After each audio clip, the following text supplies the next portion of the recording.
spiritual thing. Grows where you are, it exists where you are. An intentional journey to open up the pathways To connect us to something bigger. It helps everybody in the equation. has been the magic of the people, and it's passed from person to person. You have to follow through. You have to do the thing. Like happy, safe place. Is that your logic, or was that something you were told? Focus on your craft and your practice. Just ask me why. Why in general? Can you unteach yourself something that society has taught you? Mystical experiences will always be different. Your body is your temple. You've probably been doing certain things your whole life. You need nothing else other than what you're in right now.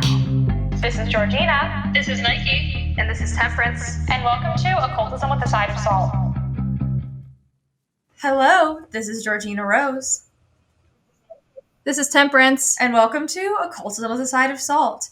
In this episode, we're going to be talking about the problem with witch types and why they're really toxic for our community.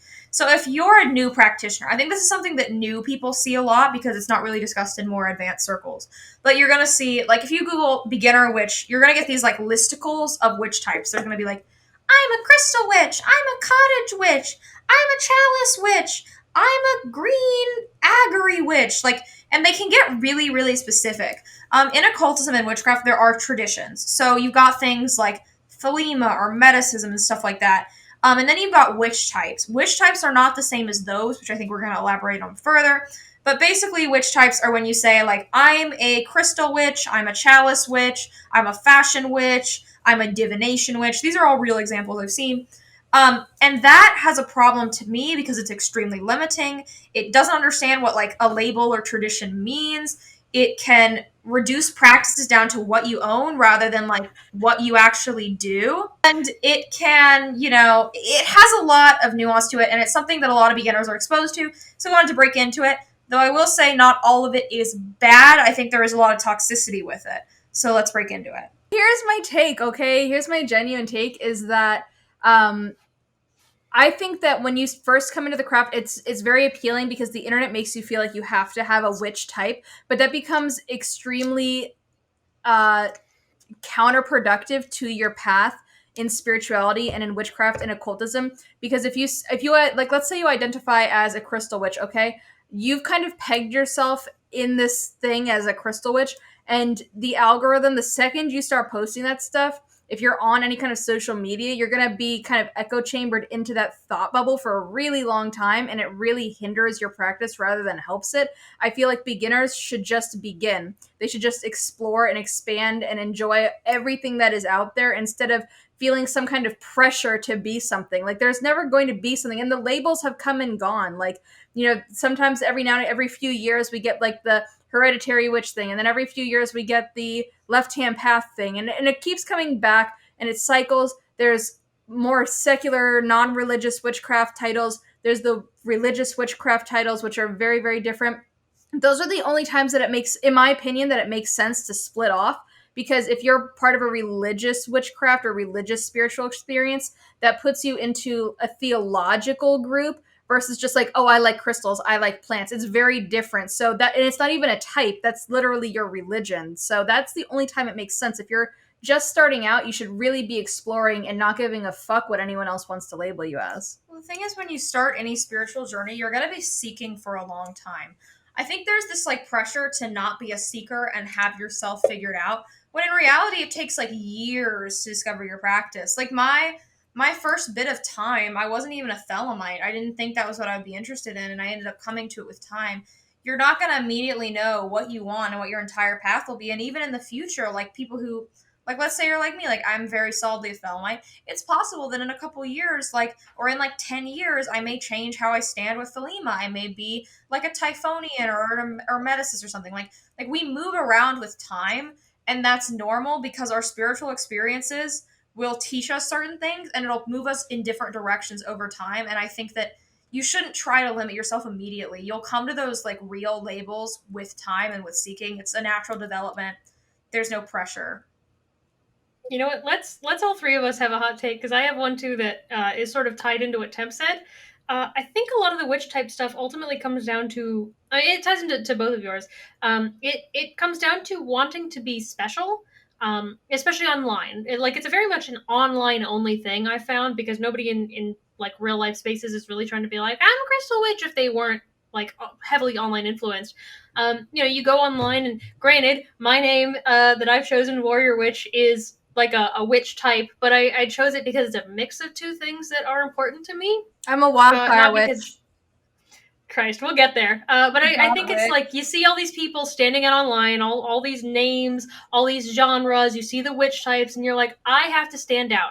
I can't just be a Wiccan. I have to be an ocean witch. I can't just be a tarot reader. I have to be a divination witch. Like it's this like need to stand out that social media sort of drags us into, because ultimately the witch types thing is a social media problem. Well, it's like the witch types are almost always, they're either named after tools, like Crystal Witch, because crystals aren't only used for one thing. Like, in my practice, the only real thing you use crystals for is, like, scrying and evocation, whereas, like, someone who knows a Crystal Witch is probably using them to heal. Like, that's an application of a crystal in two radically different traditions, right? And that's not, like, one thing. Like, that's a tool. Or, like, saying you're an Athame Witch. Like, that doesn't really mean much. Or they're like aesthetics, like some of them are like something I would title like a Tumblr mood board, like I'm a dark academia witch, I'm an ocean witch, or whatever, like that type of stuff. Sometimes it's really like there's no reason to do it other than to call yourself a witch at the end. Like, I've seen astrology witch. Just call yourself an astrologer. Like, why do you need to add a witch type into it? There's already a name for that. Or like, I'm a tarot witch. You're a tarot reader. Like, there's already terms for these things. No. See, if someone were to tell me that they were a tarot witch, honest to God, if someone were to tell me, oh, I'm a tarot witch, my assumption is that they're using the archetypes through the tarot for their practice. I wouldn't assume that they're actually a tarot reader.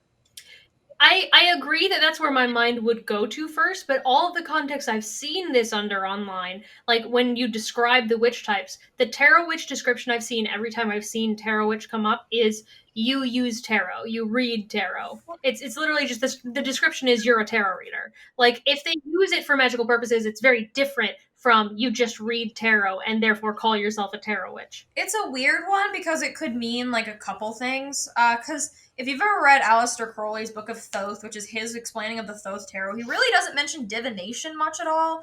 He's talking about using tarot to understand esotericism, not necessarily to read it, though a lot of people read it, that deck I read.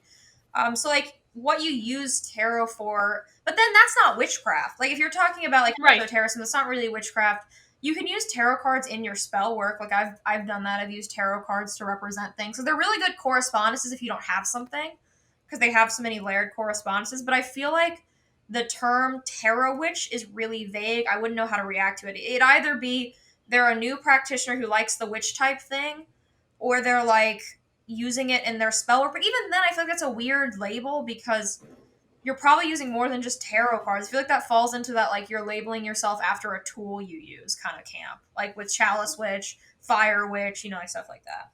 Well, we really have to get into, at the end of the day, and at the bottom of it, what is witchcraft? Because a lot of people come into this and they're very new agey and they're very light worky or whatever it is, and those practices aren't witchcraft, even though it seems mystical and mysticism may be involved. That doesn't make it witchcraft. So if you were to tell me like you're a tarot witch, if you're not actually practicing witchcraft with tarot, if you're just reading tarot, I'm going to need a little bit more about the witchcraft bit, because you're at that point, you're still not practicing witchcraft. And that's not to invalidate someone's practice, but to call yourself a witch, you actually have to practice witchcraft. And calling yourself a witch takes on the mantle of hundreds of years of oppression. It's not a light word. It's not a fun word. So if you're taking on that mantle, you need to know why. It's not just an aesthetic that you should be able to put on. I know it's like an internet term, but if someone's calling themselves a witch, I'm expecting to see something at least out of surface level out of them. I'll say it. I'm a ceremonial magician. I'm an occultist. It's not the same thing. And I've said this on so many episodes. Like, I do a lot of similar things to you guys who are witches, but it's not the same thing. It doesn't have the same history. It doesn't have the same understandings of things, the same philosophies to it. It's a very different thing. And I think this brings up the big conversation of a lot of new mystical practitioners think everything's witchcraft and don't realize that witchcraft is a very specific thing. Like, even folk magic isn't inherently witchcraft. Like, there are a lot of folk magic traditions that you wouldn't really call witchcraft. If you called, like, a Catholic folk practitioner a witch, they'd probably be offended. A lot of them would be offended. Well, the difference is that you have to identify what is or isn't witchcraft, and just because something, and we've talked about this in many other episodes, and I believe we talked about this in our episode with J. Allen Cross. Just because you identify and you do something that's mystical doesn't make it witchcraft. So for a Catholic folk practitioner, they have a basis of mysticism that they don't consider witchcraft. And if they're not calling it witchcraft, you can't just throw that label on it. You're throwing that label on it because that's what makes sense to you and how you're relating to it, but that doesn't mean it's what they're doing. Well, I got that book about Ozark folk magic recently, and I believe Jake Richards' book also makes this point, Backwoods Witchcraft, but at least in this book, because it's fresh in my mind, they even make a point, like, yes, the word witch is being reclaimed, but for a long time, the tradition of the Ozarks, like the healing magic of the Ozarks, its workings are often set against a witch, and sometimes it's just like the vague notion of a witch. Sometimes, it was like that person, that old lady down the hill is a witch. Sometimes it's just like the witch through the woods is like a generic descriptor, but witch is not good. Witch is like, this is an entity or a person or whatever that sent this thing to me to like kill me, to make my family sick, to harm my crops, to kill my animals. Like, it's never good. So trying to say that all things that are magical is inherently witchcraft goes against a lot of what these practices would tell you directly. Like, not only is it offensive, it's also just like, it's just not. Well, there's the modern like internet understanding of like witch is very different than the historic. But we need to divorce the context of our traditions and our histories with the internet, because just because a 17-year-old can go on TikTok and make a video saying that this is historically accurate does not, at the end of the day, make it historically accurate. So what? A young woman makes a YouTube video with hundreds of witch types, and now you're scrambled, you're brand new, and you don't know what to do, and you see this person is followed and recommended by tons of people, so you click and you're like, oh, I guess I have to pick a witch type. Like, that is not a historical basis. No, this typing thing is very modern. Like, because it's like pop quizzy. It's like, what kind of bread are you? Well, it's like even in the past, like people were kind of they just called it their tradition. Like within Thelema, because I'm a Thelemite, I'll use that as my reference point.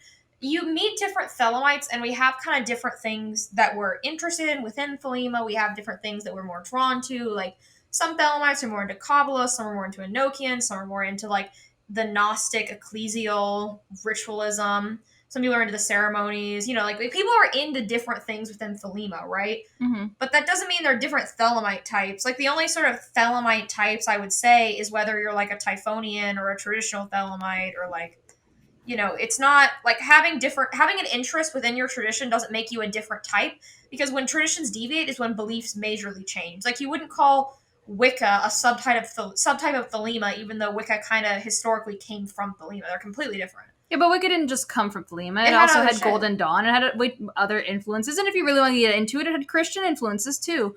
We spend so much time avoiding historical resources that are valid that we're like, here's the thing, is that our community splits off into one of two camps. They either want extreme historical accuracy and push away anything that they can't prove, or they're like, history wasn't written that well, and it was rewritten by people who had power, and there's really no nuance between the two of them. And it's like, we have some really good academics in 2021. We have some great academics, like Ronald Hutton writes extensively about the history of witchcraft and paganism, and he's not a witch or a pagan. So you get a really good, unique academic perspective on that. He has a number of books. There's more, but I'm just going to bring up his because they specifically talk about the history of like the witch and of pagan celebrations, and of he has a book that discusses the origins of Wicca. So I mean, there is stuff out here to find it, and I just think that people want to do a quick Google, and Google, as we know, is the most reliable source for everything. Like, you can 100% believe every single thing you read on the internet. People want it. They come into this and they want it easy. They want it quick. And it's like, okay, if you're choosing this as your lifelong path, it doesn't matter how quickly you get to your goal. Take years to figure out what you want. Explore, but don't teach it. Don't teach it if you're still exploring. Well, I think our relationship to history in our community is really weird, because we want this appeal to historicism. We want this like this is an ancient tradition. It's been practiced for thousands of years. But at the same time, we don't want to acknowledge any history that goes against the narratives we want, right? We want a very clean history. Like, we want this Margaret Murray style fantasy of history. We want witchcraft to be some hidden religion that was persecuted but survived, and they were poor victims. There was never anything bad that was done. Like, it was, we want this very pretty story like history, when in reality it depends on where you are. It's a lot more fractured, and just because something's older doesn't mean it's better. I think it like the whole thing calls to not just wanting things easy, but also a sense of laziness, like you were saying. It's like we know that limiting yourself to, like, I'm a candle witch, so that, like, it's limiting yourself to a tool already. It's also trying to make it easy, so you don't have to worry. Wait. I'm sorry.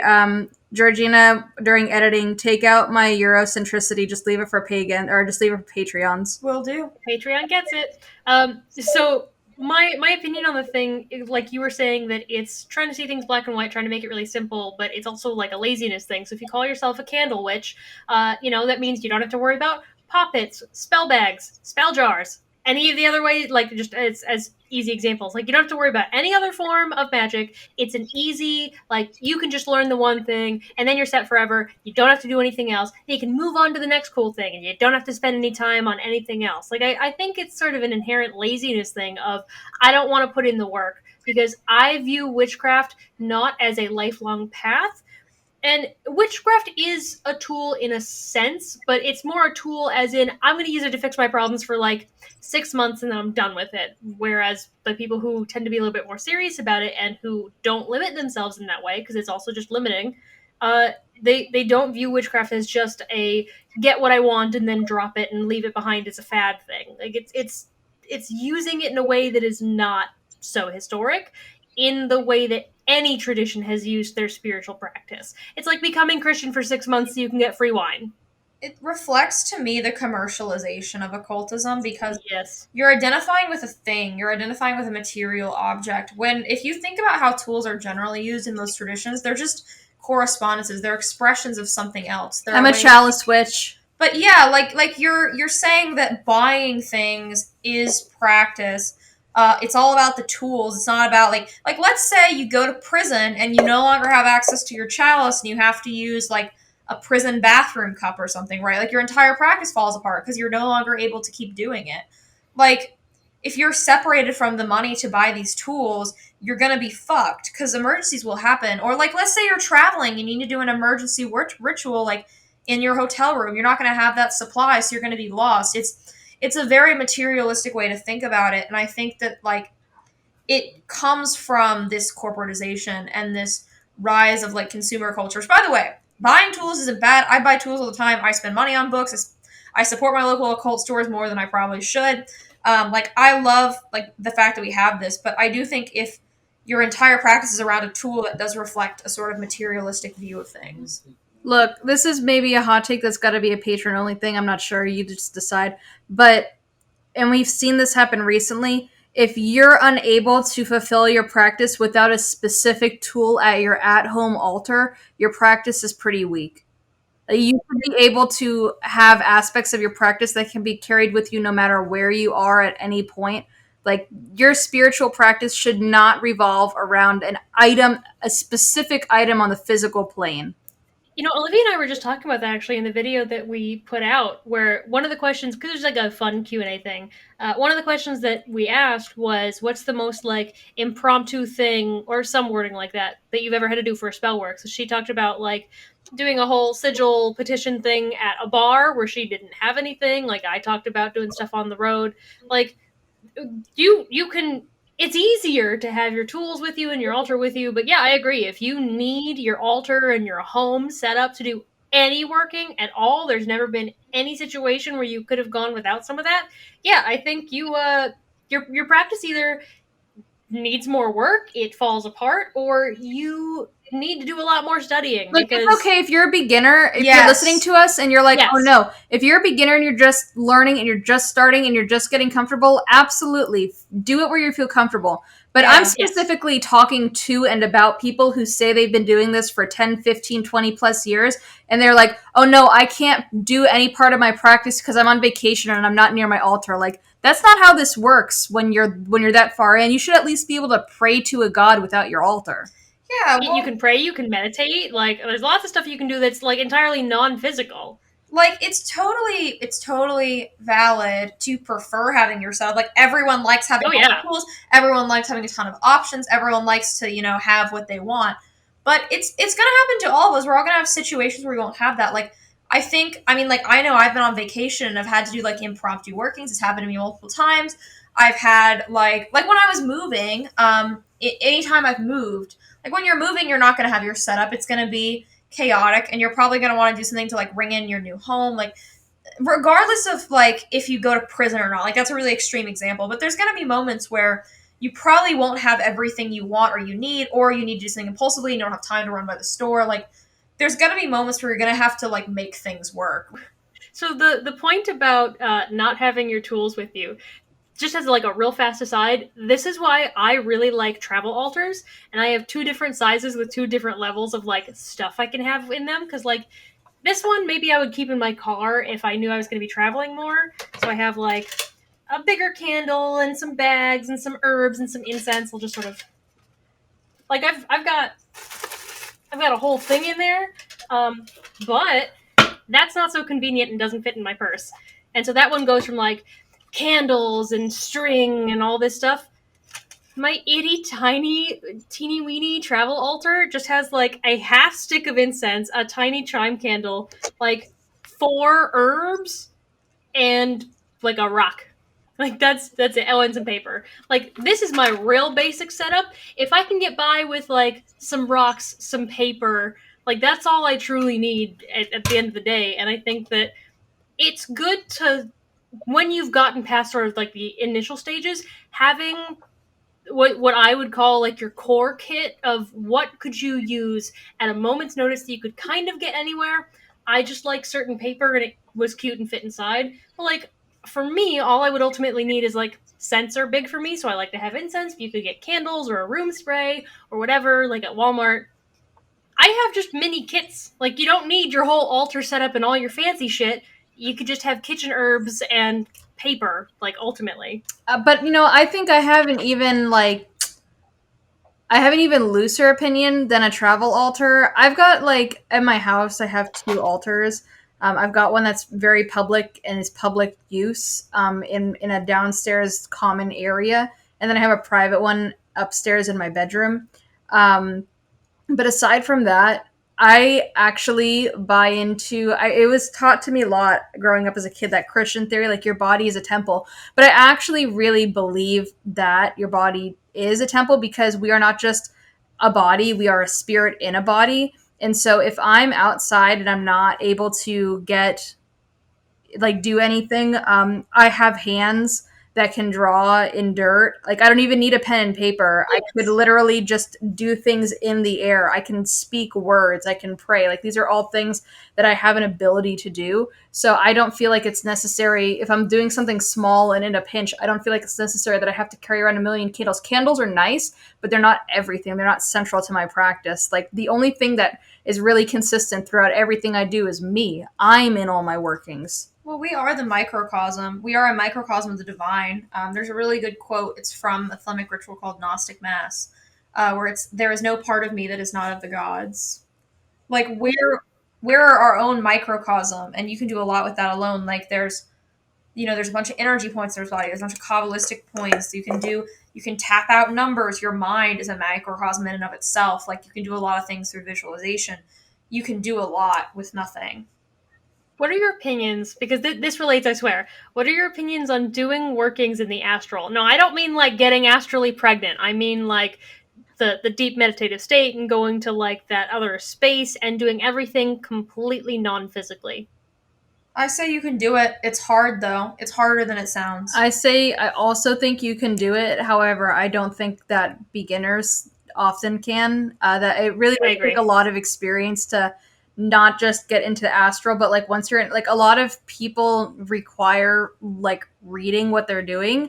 So if you're doing it like astrally, you kind of like can't read it physically in front of you. At least I can't, because like an astral experience is like very like I'm laying like a fucking log because Yes. it's hard for me to like do anything else. So yeah, I would not have the material access in front of me. I'd have to have it memorized. It's a whole thing. So I think it's actually a lot harder than people recognize. I agree. I think it's extremely hard, but I do think that it's possible. So it's a thing that could be worked up to. So it is a thing to keep in mind for the newer people. Like, it's certainly not something that somebody who's been in for 6 months is going to be able to just be like, I do all my workings astrally. I'm reality Like, shifting. You You can can't get tell there. me I can't.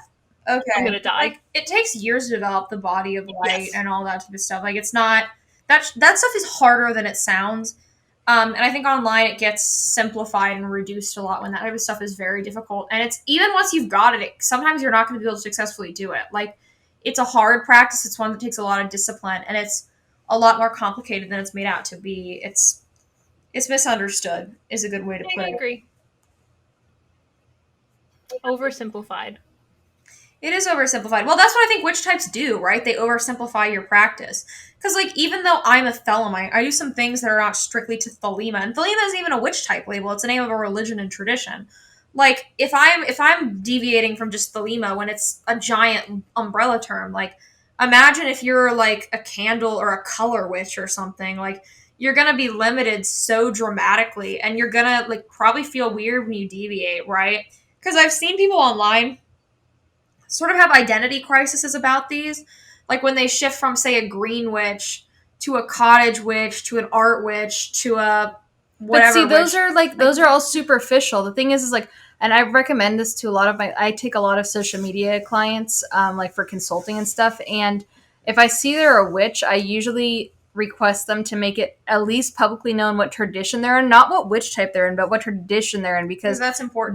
That's important information for the community to relate to you and understand your point of view. So if someone was like, I'm a green witch, that does not tell me as much as I'm a Gardnerian Wiccan. Like, that tells me a lot more about your core beliefs than I'm a green witch. Well, because green witchcraft, so green witchcraft is one of these witch types that typically avoid this criticism because it is one that's, you know, it's more solid than, say, I'm a cottage witch or a chalice witch or whatever. It's not the same level as chalice witch, you know what I mean?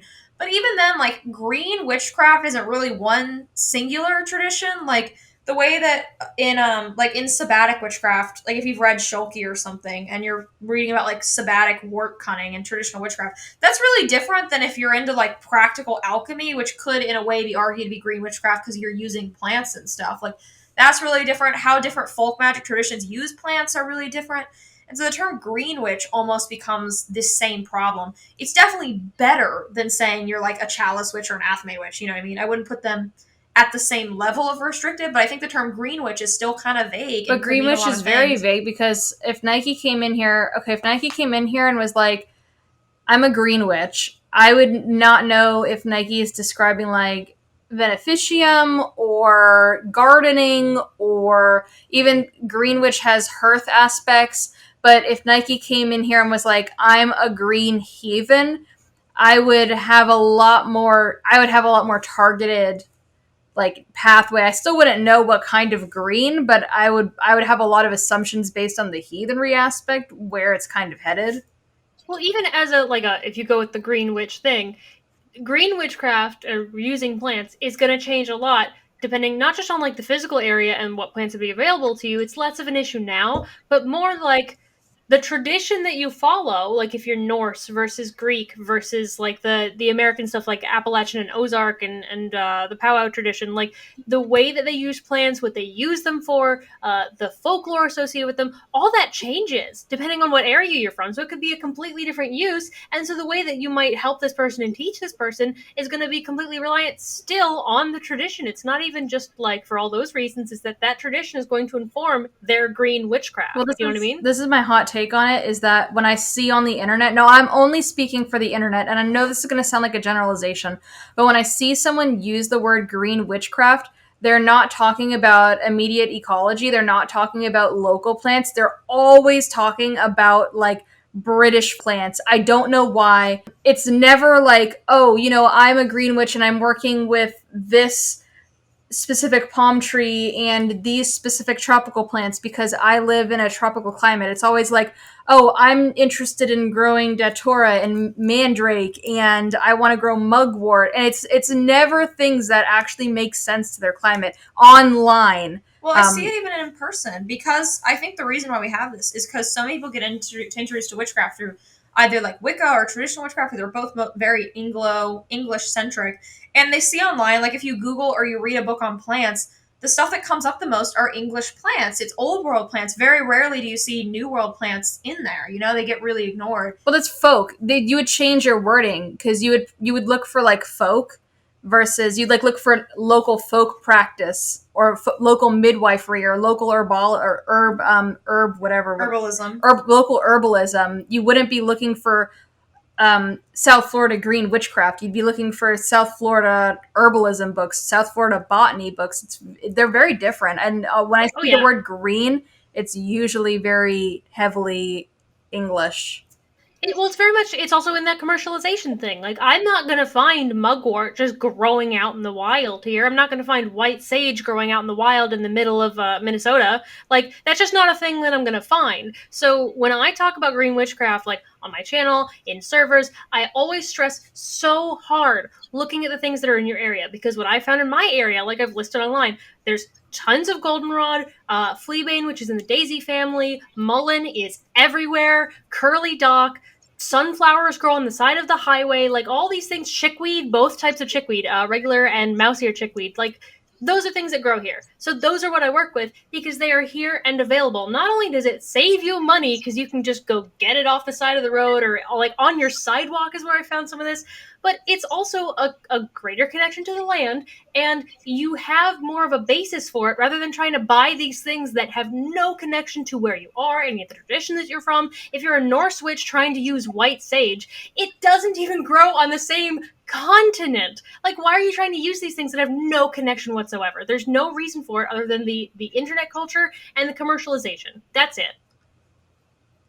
I mean, there is sage that grows on the European continent. It's not just that but variety. not white sage. There's a lot of not white sages. sage. It's just not that variety. So. That's why I say specifically, white sage is not going to be growing in your backyard. If you're in Sweden. It's like not every climate can grow everything. That's something I discussed in my book. Really climate zones are really, really important. Like I live in a really hot climate zone. It's very tropical. I cannot grow lavender here. Like lavender does not grow where I am, but I know if I straight up have gardening books. Like they talk about climates for each of the plants that grow, and if they're not in the right climate, they're just not going to grow. They're not going to grow. In New York, so I live in New York City. I live in a very urban area, and a lot of people who get into like green practice or herbalism really struggle because a lot of those plants won't grow here. You have to get grow lights, you have to get special setups, and it becomes very expensive very quickly. Very hard to do some of these practices where I am because there's so many, like you're restricted on what will properly grow. You're going to end up having to get grow lights. You're in an apartment, so it makes it even harder, right? Like it's something that I think people struggle unnecessarily with at times, which I do use some English plants. I'll admit it like full-heartedly. I buy them at stores because I can't really grow them where I am. And there's nothing wrong with buying things. But I think that if you're going to make your entire practice green, herbal, ecological-based practices, you should do something that you can actually like grow and whatnot. But it just makes it harder, right? I think we put unnecessary difficulty on ourselves when we obsess over like English or European plants when you're an American. You know what? American plants are just as valid. They're great. And we have a lot of great correspondences here. Go America. Oh yeah. Well, and some of those, like some of the plants have become, they're either like now they're invasive or they've become, I think it's naturalized or nativized, something like that. Like the plants grow well here and have spread so widely that now you could use them. So it's not to say if it's not 100% native to the country or the continent or whatever that you can't use it, because certainly there's a lot of things that grow where I live. I think mullein is from Europe. I don't think it's American originally, but it grows so well here. I mean, it's everywhere. I find it on sidewalks and whatever. But like one of the strains of goldenrod is called Canada goldenrod. So it's from here. So why would you not want to use the stuff that's literally in your backyard?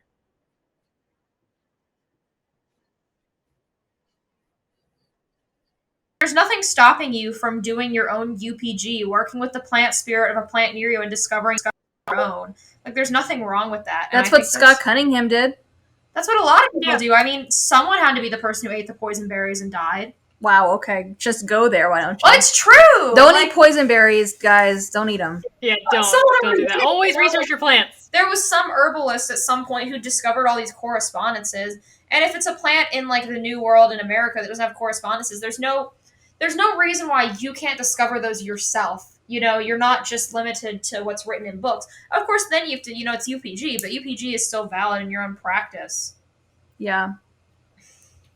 I agree. I'm looking up. I think there's an American. Yeah, there's an American version of Nightshade versus like European or English nightshade. Like there's definitely Like going to be nightshade different is varieties. such a broad family because we're getting into It is. tomatoes, potatoes. Yeah, you wouldn't use a tomato for like flying ointment because it's a nightshade. Yes, Right. you would. Well, I'm talking real specific ones. There's What's the side of- we have a couple of the types near us. We don't have the real bad English one. potato flying ointment. Yeah. Well, we do have 2 Irish women here, so Which that's true. you make do with what you have. But yeah, like I don't think I'm gonna get yelled at by the internet for going out to the miles and miles and miles and miles of burdock that sit on the side of the road, or curly dock, or goldenrod. Like half the plants that grow here are considered weeds, and people want them gone because they're just like taking up all the room. They're growing everywhere. They're causing a mess. And I'm like, I'll take it off your hands for you, please. Please allow me. Like there shouldn't be, with the few exceptions, and most of those exceptions, like with things like white sage, it's a different conversation because that's not going to be growing in your backyard. Stuff that's literally growing outside of my apartment is not going to be anything I have to worry about. Well, there's like, I'm just going to say this because I think it's valuable, and I'm very much of the opinion that not everything should be like gate kept behind a paywall. I talk about this theory in my book Year of the Witch, is how to find a plant correspondence if there has not been a popularized written correspondence for the plant. And I start a lot of my research at the plant, like at the genus, species, all that stuff. I go actually back to that, and I will look at like the family that this plant is coming out of. I will see if there's been any other kind of correspondences of like sister or neighboring plants from the same family and what those tend to be like. And that can give you a really good starting basis for what you might use this plant for. If it's a medicinal plant, it's even better because there would be things written about it already, and you can kind of see where that's going to, because then you can align the medicinal properties with the spiritual properties. Now, I'm not saying that this is like to spiritually bypass or anything, but like, let's say a specific plant is known for being really good for gut health. That can tell you, like, if you buy into the chakra system or energy working systems, anything like that, like you're already putting yourself down into that area of your body, and you can start kind of going off in offshoots and figuring out through trial and error what works and what doesn't work, and you will eventually create your own correspondence. It's not going to be your first shot using the plant. You're probably not going to get it right.